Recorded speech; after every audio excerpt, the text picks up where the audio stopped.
Hello বন্ধুরা, আমরা দেখো ঈদের শপিং করেছি। এই লাল কালারের জামাটা কিনেছি, এটা আমার ভাবি দিয়েছে ঈদের সময়।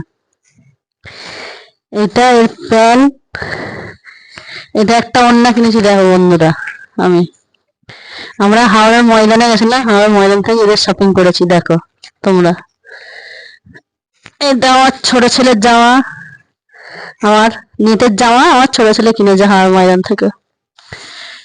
তারপর এইটা এটা আমার, এটা গেঞ্জি এক্সারসাইজ,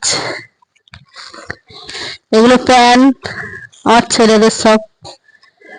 তারপরে এটা আমার ছোট ছেলের এটা, এই সবকটা প্যান্ট আমার ছোট ছেলের একটা, আমার ছোট ছেলের দুটো, আমার ছোট ছেলের তিনটে প্যান্ট। তারপরে আমার বড় ছেলের জন্য এই জামাটা কিনেছি। হ্যালো বন্ধুরা, আপনাদের যদি ভালো লেগে থাকে আমাদের ঈদের শপিং, লাইক করুন, কমেন্ট করুন, সাবস্ক্রাইব করুন। আমি নতুন আজ থেকে ভিডিও ছাড়ছি, আপনার যদি ভালো লাগে।